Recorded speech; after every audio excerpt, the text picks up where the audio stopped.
Hello all, before we begin this episode, I would just like to ask our listeners to like and subscribe to this channel as it will help us out. We are fairly new on YouTube and it would help us a lot if you did so. You can also comment if you prefer. Thank you. Tired of the same old podcasts every week? When you're ready for something different, come give us a shot. Greetings. We're technically a conversation, a podcast for curious people by curious people. Every week, we take turns sharing a new topic, and the other host has no idea what the topic will be. Our topics are all over the place, from light and funny to dark and sometimes spooky. We've covered everything from true crime, historical events and people, pop culture icons, the supernatural and occult. I like that. And legends and folklore. My favorite. We're like the Dollar Tree stuff you should know. Except completely different. No matter what the topic is, we try to make the episodes funny. Yeah, you may not want to advertise that. Our jokes aren't very good. What are you talking about? My jokes are fantastic. Hey, I get paid to laugh either way. Wait, you get paid? Check us out at technicallyaconversation.com, Apple Podcasts, Spotify, or wherever you get your podcasts. Shout out to the 11.5 people that listen to us on Google Podcasts. Wait, you said you were getting paid? Welcome in the Great Khan's tent.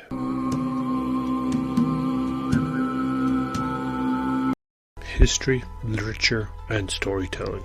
In the Great Khan's tent is now available on YouTube. You can find us using this podcast name. Fear not, listeners, episodes will still be released on this podcast first, and it is only after a delay of a week that I will upload them onto YouTube. You can still find us on all your podcast providers first. Are you interested in getting the book you just published reviewed? Writing some piece of literature and need help getting it out there and promoted? Interested in sharing what piece of literature we should cover next? Well, fret not. In the Great Khan's Tent is now available on Patreon, where your contribution can help in growing this podcast. For as low as $3 a month, a price less than a good, and I mean good, cup of coffee, you can help contribute to the growth of this podcast. Every bit helps, but as always, it is not necessary to do so, but will be appreciated. Find the Patreon link on our website, on our social media accounts, or email us and we can send it to you. Thank you. If you have any suggestions, comments, or complaints, please be sure to email us at all lowercase inthegreatkhanstent@gmail.com. That is inthegreatkhanstent@gmail.com. We would love to hear from our listeners. Thank you for listening, and now on with the show. In this episode, we continue the story of the Barber story of his first brother in Night 31, and begin the story of the Barber's story of his second brother, and then move on to the story of the Barber's story of his third brother, and the Barber's story of his fourth brother in Night 32. As we encounter and listen to the Barber tell the story of his brothers and their misdeeds, foolishness, and gullibility, it is interesting to note how the characters that are central to the story themselves remain nameless, oftentimes simply repeating the tropes that is commonly found within these tales. You really have to think that the revenge concocted by the man in the third brother's story went so far just because the foolish brother did not reply when he was asked before the man descended all the way down to his house gate. The magician in the fourth brother's story is an interesting one because one would think that a person would be scared of confronting the man who was able to change paper into coins and the harm that he would do to a person if he was directly confronted. We have already met sorceresses, but in this case it seems that his purpose was solely to be as the catalyst for the expulsion of the fourth brother. Finally, it would seem again that the fourth brother's story would become a story within a story. However, this tale directly tells us that the people who caught the fourth brother did not believe him at all and went for the more obvious solution. A'udhu billah minash shaitanir rajim. Bismillahir Rahmanir Rahim. In the name of God, the compassionate, the merciful. Praise be to God, the beneficent King, the Creator of the universe, who has raised the heavens without pillars, and spread out the earth as a bed.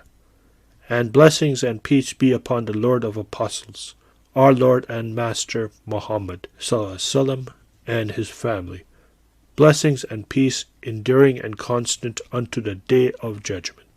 Of a verity, the doings of the ancients become a lesson to those that follow after, so that men look upon the admonitory events that have happened to others and take warning, and come to the knowledge of what befell bygone peoples and are restrained thereby. So glory be to him who hath appointed the things that have been done aforetime for an example to those that have come after.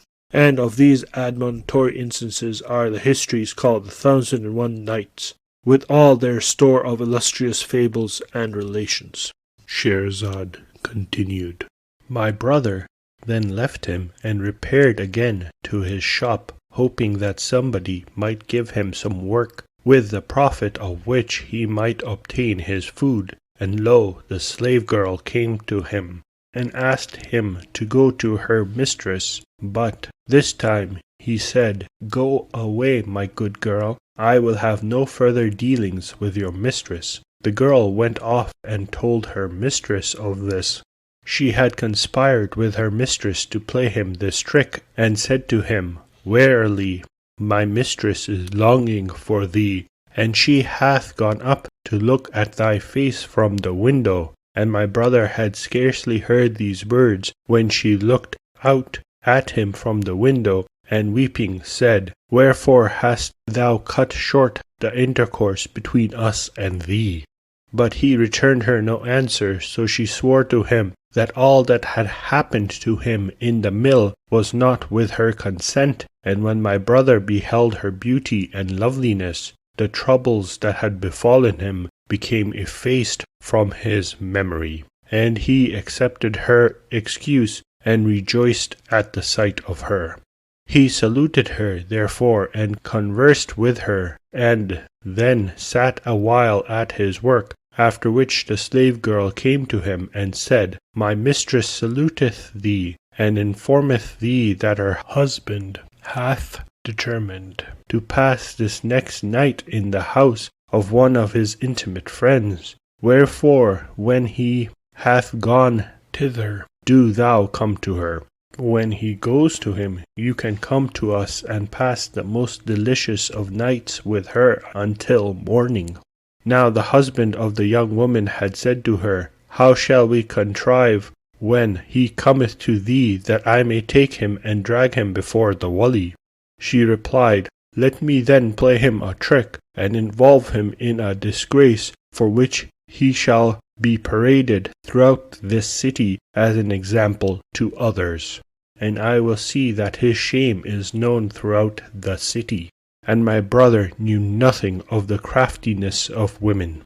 Accordingly, at the approach of evening, the slave girl came to him, and taking him by the hand, returned with him to her mistress, who said to him, Verily, O my master, I have been longing for thee.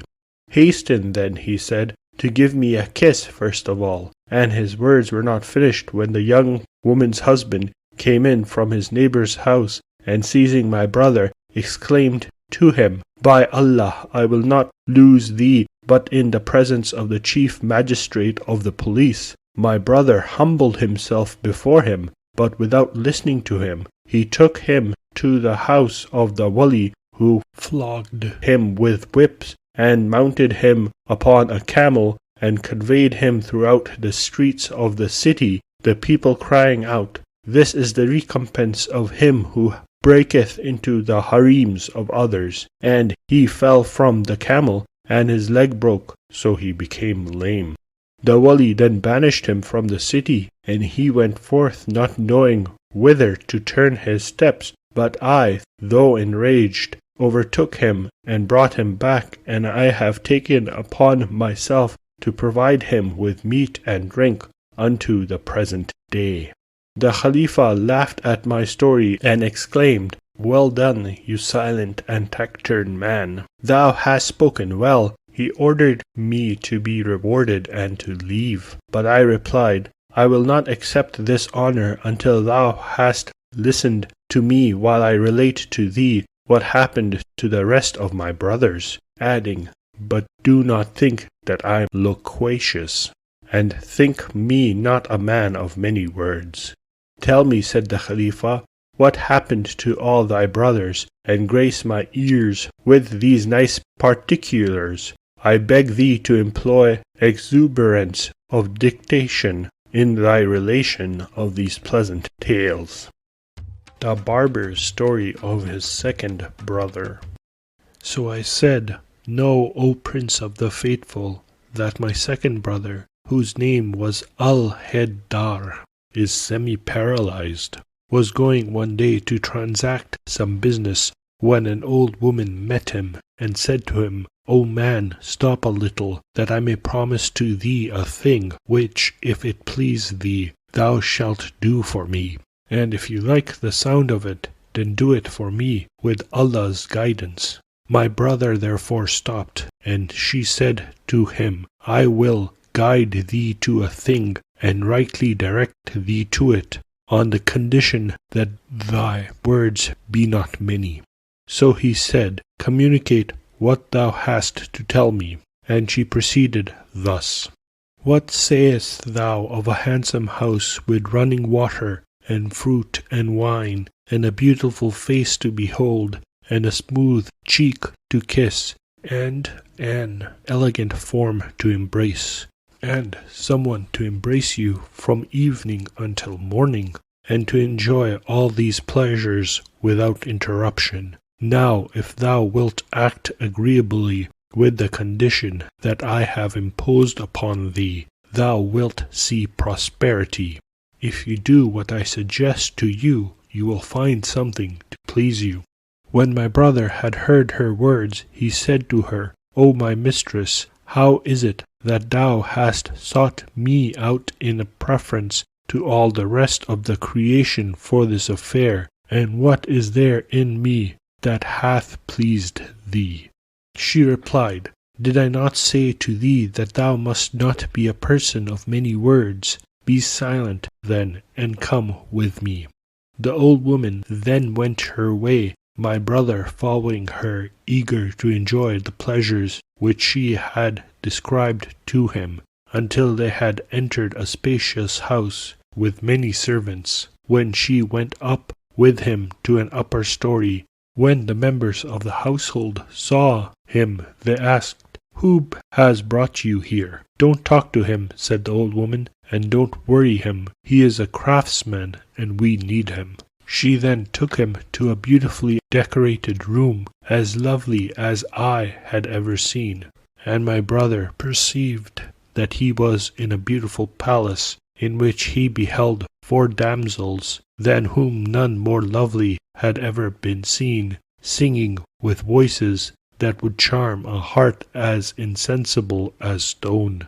When they entered it, the women there got up, welcomed him, and made him sit beside them. Immediately he heard a great commotion, and in came maids, in the middle of whom was a girl like the moon on the night it comes to the full. My brother turned to look at her, and then got up and made his obeisance. She welcomed him, telling him to sit down, and after he had done this, she went up to him and said, 'May Allah honor you. Is all well with you?' 'Very well indeed,' replied my brother. Then she ordered food to be brought, and a delicious meal was produced for him. She sat down and joined him in eating it, but all the while she could not stop laughing, although whenever he looked at her, she turned away to her maids as though she was laughing at them. She made a show of affection for him, and joked with him, while he, donkey that he is, understood nothing. He was so far under the influence of desire that he thought that the girl was in love with him, and that she would allow him his wish. And then the 10 maids, like moons, came up with stringed lutes in their hands, and they started to sing with great emotion. One of the damsels drank a cup of wine. Overcome by delight, my brother took a glass from the girl's hand and drained it before standing up. The girl then drank a glass. 'Good health,' said my brother, and he made her another obeisance. She then gave him a second glass to drink, And my brother said to her, May it be attended with health and vigour, and advanced to wait upon her. But she prevented his doing so, giving him to drink a cup of wine, and as soon as he had drunk it, she slapped him on his neck. When he found that she had treated him thus, he went out from the chamber in anger, and with many words, but the old woman, following him, made a sign to him with her eye that he should return. So he returned and seated himself without speaking. She then slapped him again on the nape of his neck, and not content with that, she ordered all her maids to slap him. All the while he was saying to the old woman, I have never seen anything finer than this, while she was exclaiming to her mistress that was enough. And upon this the damsel slapped him again upon the back of his neck until he became senseless. But the maids went on slapping him until he was almost unconscious, after which, recovering, he withdrew again. The old woman, however, overtook him, and said to him, Wait a little, and thou shalt attain thy wish. How many times, said he, shall I wait a little before I attain it? How long do I have to endure, he said, now that I have been slapped almost unconscious? The old woman answered, When she hath become exhilarated with wine, thou shalt obtain her favour. He therefore returned to his place and resumed his seat. When he had to get up to answer the call of nature, the old woman caught up with him and said, A little endurance, and you will get what you want. All 4 damsels then arose, and the old woman directed them to divest my brother of his outer clothes, and to sprinkle some rose water upon his face. And when they had done so, the most beautiful one among them said to him, May Allah exalt thee to honour. Thou hast entered my abode, and if thou have patience to submit to my requisitions, thou wilt attain thy wish. The girl said, May Allah bring you honour. You have entered my house and endured the condition I have imposed. Whoever disobeys me I expel, but whoever endures reaches his goal. I am your slave, lady, said my brother, and you hold me in the palm of your hand. No, she replied, that Allah has made me passionately fond of amusement, and those who indulge me in this get what they seek. O my mistress, he replied, I am thy slave, and under thy authority. Know then, said she, that I am devotedly fond of frolic, and he who complieth with my demands will obtain my favour. Then she ordered the other damsels to sing, and they sang so that their hearers were in ecstasy, after which the chief lady said to one of the other damsels, Take thy master and do what is required, and bring him back to me immediately. Accordingly she took him away, ignorant of that which she was about to do, and the old woman came to him, and said, Be patient, for there remaineth but little to do. He then turned towards a damsel, and the old woman said to him, Be patient, thou hast almost succeeded, and there remaineth but one thing, which is to shave thy beard. No harm will come to you, said the old woman. May I be your ransom. How, said he, shall I do that which will disgrace me among the people? The old woman answered, She desireth this only to make thee like a beardless youth, that there may be nothing on thy face to prick her, for her heart is afflicted with a violent love for thee. Take care not to disobey her, said the old lady, for her heart is fixed on you. Be patient, therefore, and thou shalt attain thy desire. So my brother patiently submitted to the damsel's direction. His beard was shaven, and he was shorn also of his eyebrows and moustaches, and his face was painted red, before the damsel took him back to the chief lady, who, when she saw him, was at first frightened at him, and then laughed until she fell backwards, and exclaimed, O my master, thou hast gained me by these proofs of thine amiable manners. My master, she said, you have won me by your good nature. She then conjured him by her life to arise and dance, and he did so, and there was not a single cushion in the chamber that she did not throw at him. In the like manner also the other damsels threw at him various things, such as oranges and limes and citrons, until he fell down senseless from the pelting, while they slapped him incessantly upon the back of his neck and cast things in his face. But at length the old woman said to him, Now thou hast attained thy wish. Know that there remaineth to thee no more beating, nor doth there remain for thee to do more than one thing, namely this. It is her custom, when she is under the influence of wine, to suffer no one to come near her until she hath taken off her outer clothes. Thou, being prepared in the like manner, must run after her, and she will run before thee, as though she were flying from thee. But cease not to follow her from place to place until thou overtake her, until you have an erection, and then she will let you take her. She told him to strip. He arose, therefore, and did so. Night 32.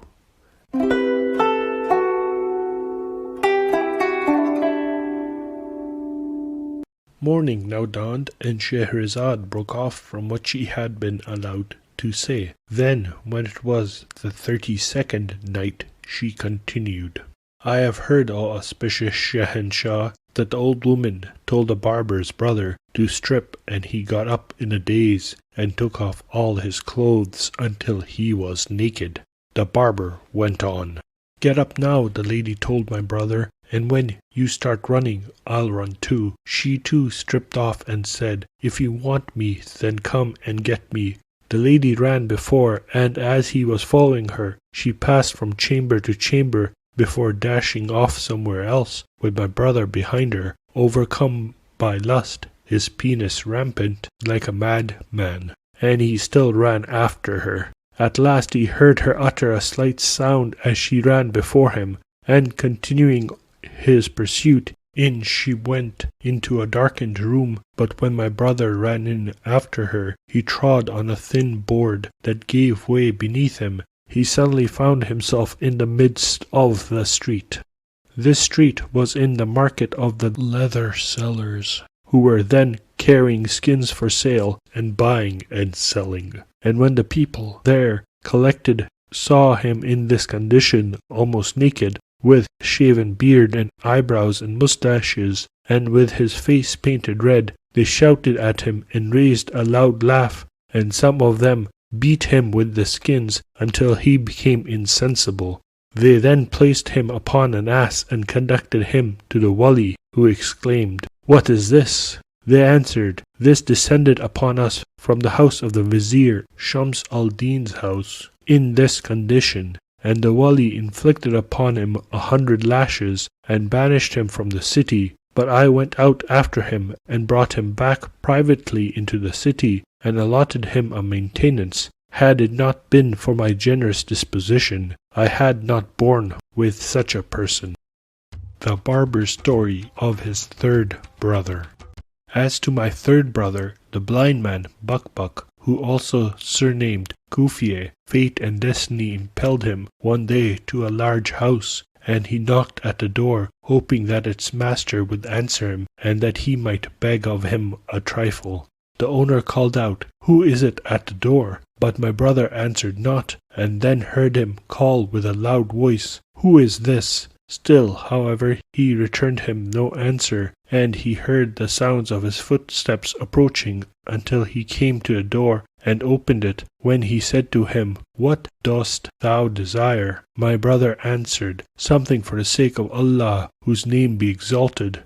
Art thou blind? Said the man, and my brother answered, Yes. Then give to me thy hand, rejoined the master of the house. So my brother stretched forth to him his hand, and the man took him into the house, and led him up from the staircase to staircase, until he had ascended to the highest platform of the roof, my brother thinking that he was going to give him some food or money. And when he had arrived at this highest terrace of his house, the owner said, What dost thou desire, O blind man? I desire something, he answered again, for the sake of Allah, whose name be exalted. May Allah, replied the man, open to thee some other way.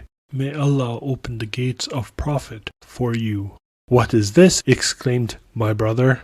Couldst thou not tell me so when I was below? Thou vilest of the vile, retorted the other. Why didst thou not ask of me something for the sake of Allah, when thou heardest my voice the first time, when thou wast knocking at the door? Scum, why didn't you speak the first time that I called? Replied the man.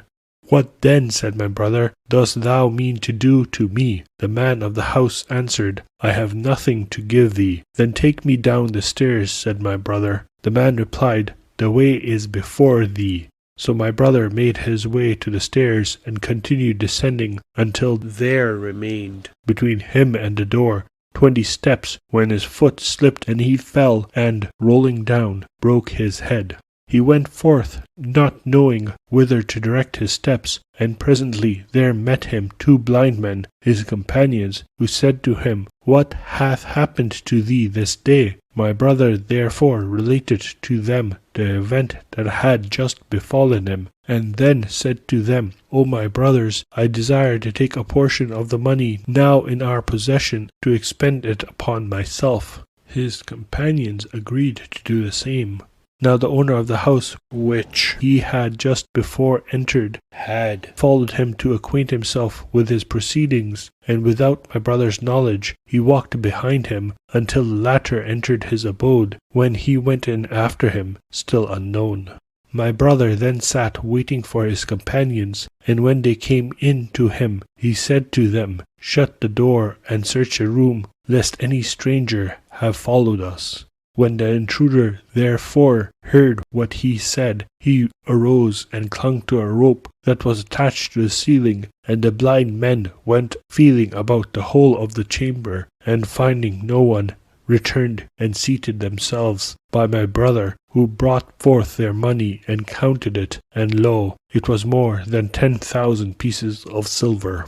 Having done this, they laid it in the corner of a room, and each of them took of the surplus of that sum as much as he wanted, and they buried the 10,000 pieces of silver in the earth, after which they placed before themselves some food and sat eating. But my brother heard the sound of a stranger by his side, and said to his friends, Is there a stranger among us? Then, stretching forth his hand, it grasped the hand of the intruder, whereupon he cried out to his companions, saying, Here is a stranger, and they fell upon him with blows until they were tired, when they shouted, O Muslims, a thief hath come in upon us, and desireth to take our property, and immediately a number of persons collected around them.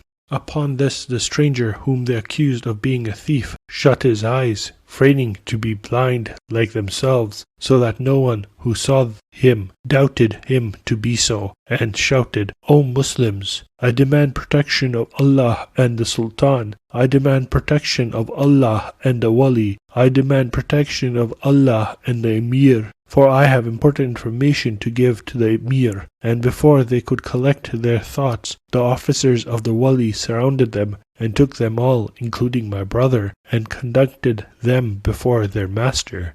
The Wali said, What is your story? And the stranger replied, Hear my words, O Wali. The truth of our case will not become known to thee but by means of beating, and if thou wilt begin by beating me before my companions. The Wali therefore said, Throw down this man and flog him with whips. And accordingly they threw him down and flogged him. And when the stripes tortured him, he opened one of his eyes, and after they had continued the flogging a little longer, he opened his other eye, upon which the Wali exclaimed, What meaneth this conduct, O thou villain? Grant me indemnity, replied the man, and I will acquaint thee. And the Wali having granted his request, he said, We four pretend that we are blind, and, intruding among other people, enter their houses and see their women, and employ stratagems to corrupt them, and to obtain money from them. We have acquired by these means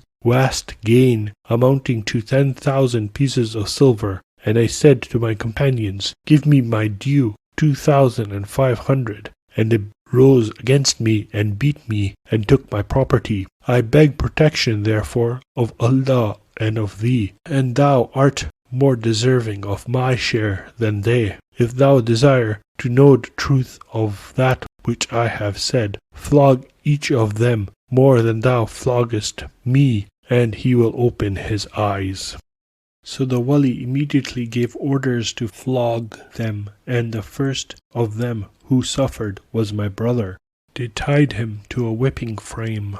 They continued beating him until he almost died, when the wali said to them, O ye scoundrels, do ye deny the gracious gift of Allah, feigning yourselves to be blind? You evil men, do you deny the grace of Allah and pretend to be blind? My brother exclaimed, Allah, Allah, Allah, there is none among us who seeth. They then threw him down again, and ceased not to beat him until he became insensible, when the wali said, leave him until he shall have recovered, and then give him a third flogging.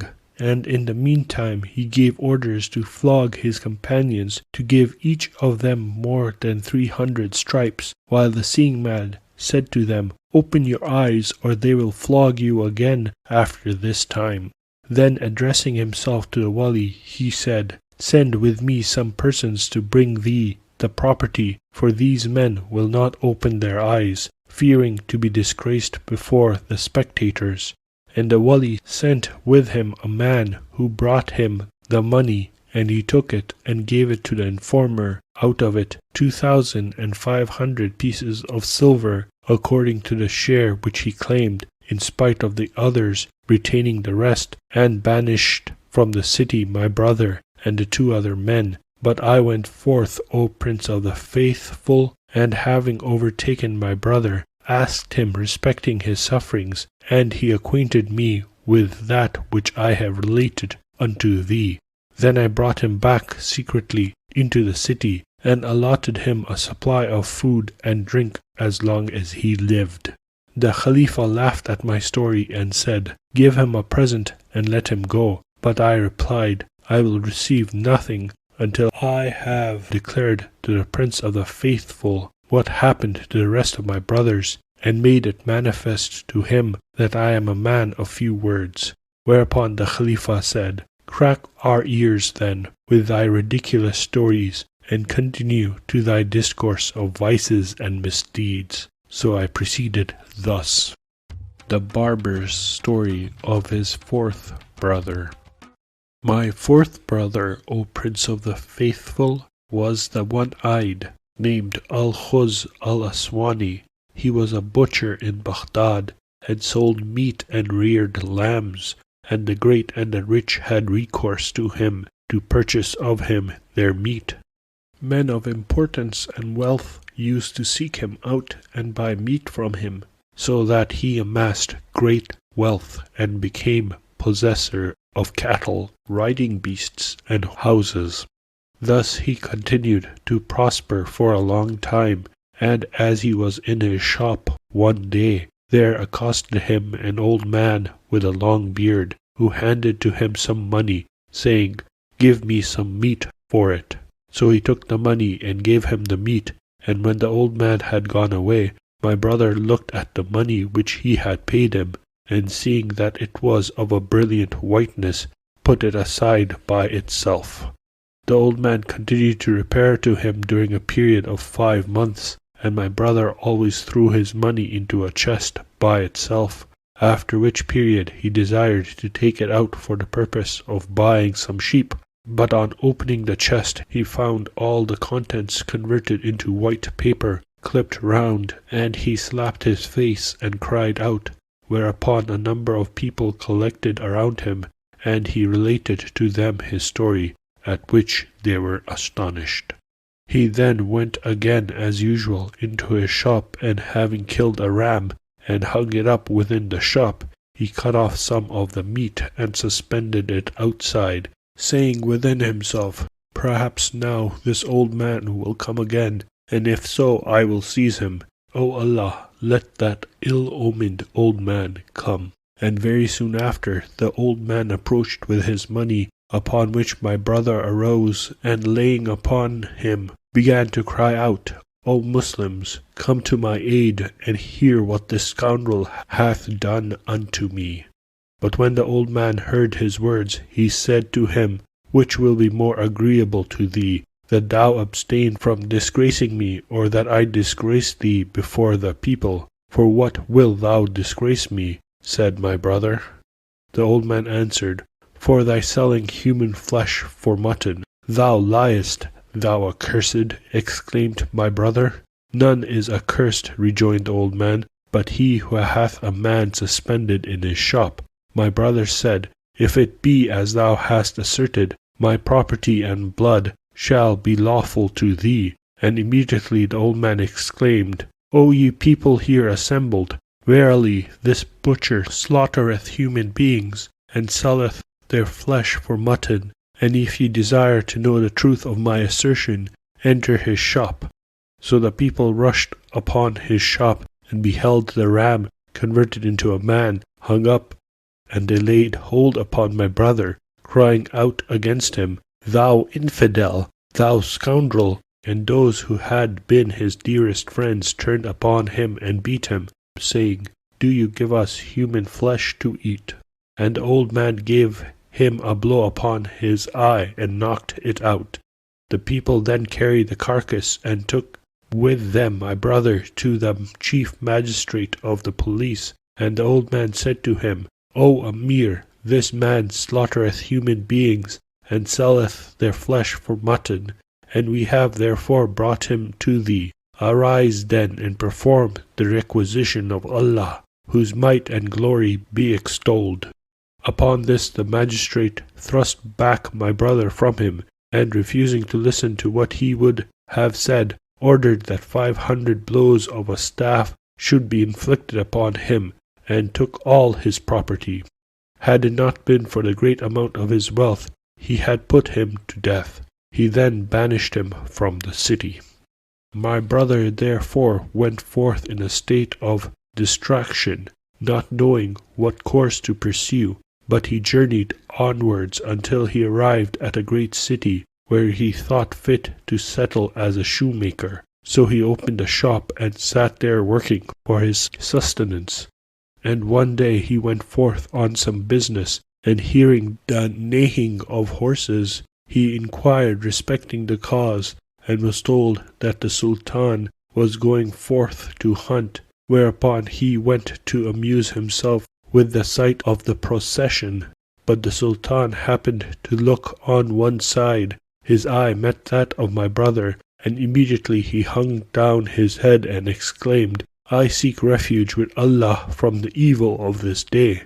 He then turned aside the bridle of his horse and rode back, and all his troops returned with him, after which he ordered his pages to run after my brother and to beat him, and they did so, giving him so severe a beating that he almost died, and he knew not the cause.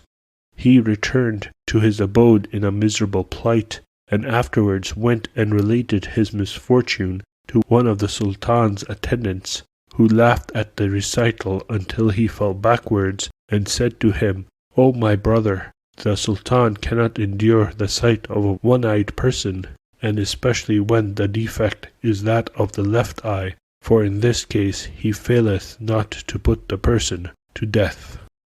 When my brother heard these words, he determined to fly from that city, and forthwith departed from it, and repaired to another city where there was no Sultan.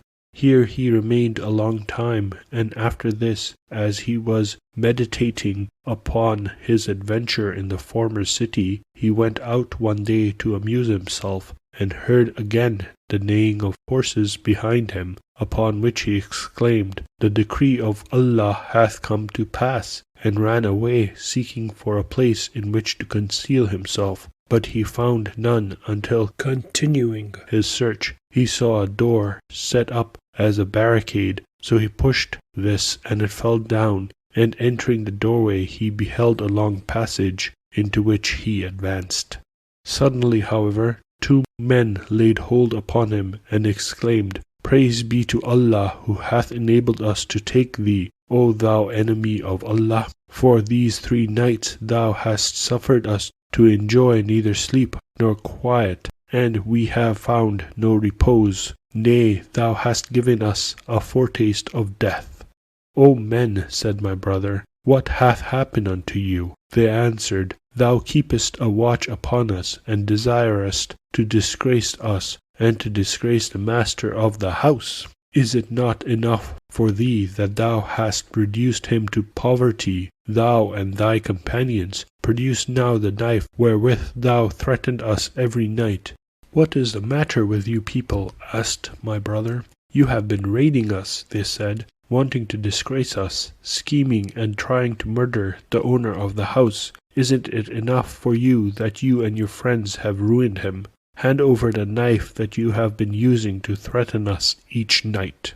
And so saying, they searched him, and found upon his waist the knife with which he cut the shoe leather. O men, he exclaimed, fear Allah in your treatment of me, and know that my story is wonderful. They said, What then is thy story? So he related it to them in the hope that they would liberate him, but they believed not what he said, and instead of showing him any regard, they beat him and tore his clothes, whereupon his body became exposed to their view.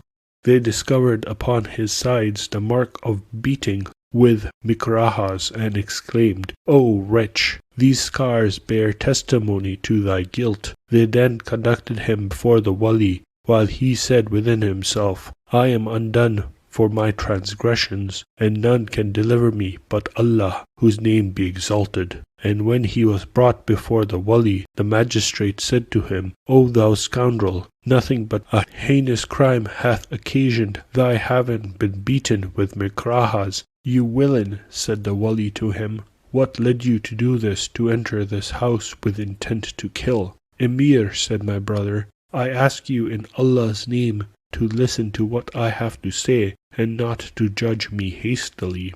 Am I to listen to a thief? Asked the wali, a man who has reduced people to poverty, and who still bears the scars of a beating on his back. You would not have been beaten like this except for some serious crime.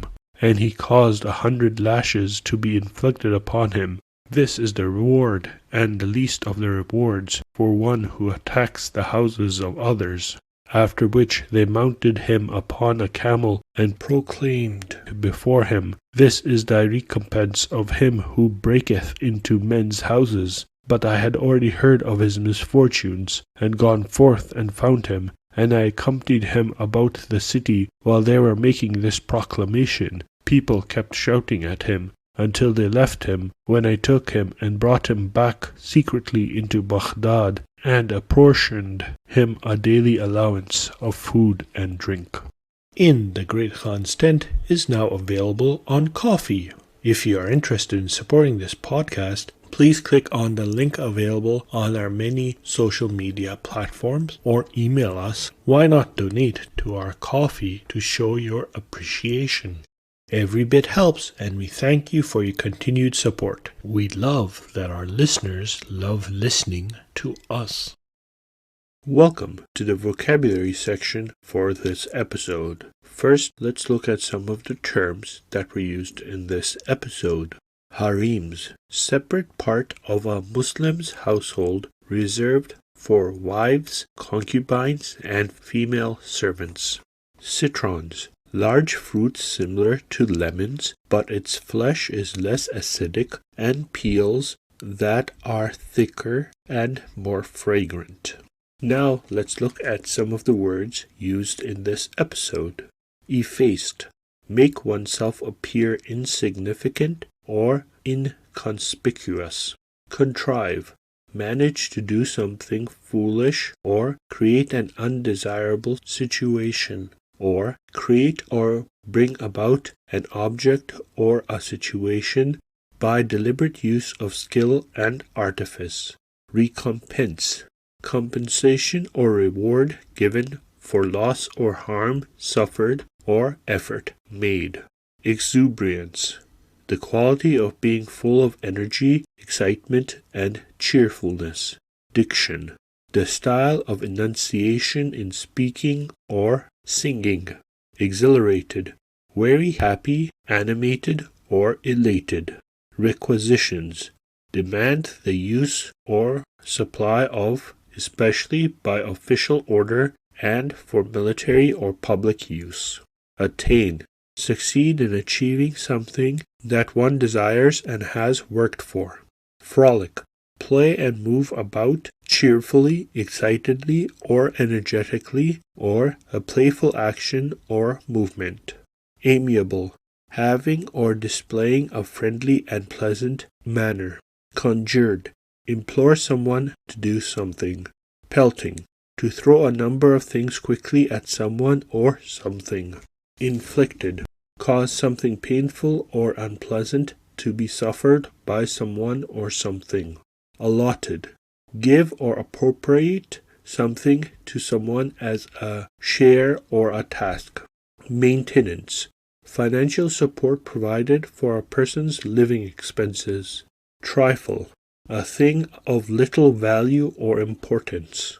Exalted, placed at a high or powerful level, or held in high regard. Rejoined, join together again or reunite. Expand, spend or use up a resource such as money, time, or energy. Acquaint, make someone aware of or familiar with. Fraining, pretend to be affected by a feeling, state, or injury. Indemnity, security against hurt, loss, or damage. Stratagems, a plan or scheme, especially one used to outwit an opponent or achieve an end. Scoundrels, a dishonest person or unscrupulous, a rogue. Spectators, a person who watches at a show, game, or other event. Informer, a person who informs on another person to authority. Disclosure, a fact, especially a secret, that is made known. Recourse, a source of help in a difficult situation. Abstain, restrain oneself from doing or enjoying something. Accursed, express strong dislike of or anger towards something or someone. Assertion, a confident and forceful statement of fact or belief. Extolled, praise enthusiastically. Refuge, condition of being safe or sheltered from pursuit, danger, or trouble. Meditating, think deeply or carefully about something. Foretaste, a small anticipatory sample or an advance indication or warning. Desirous, second person singular simple present indicative of desire. Wiles, devious or cunning stratagems employed in manipulating or persuading someone to do what one wants. Obseance, a gesture expressing deferential respect such as bow or curtsy. This episode has been written, edited, and produced by Saf Beg. Thank you for listening. I hope you have a wonderful day and or night, and may the journeys on which you are set upon be fruitful. Thank you for listening.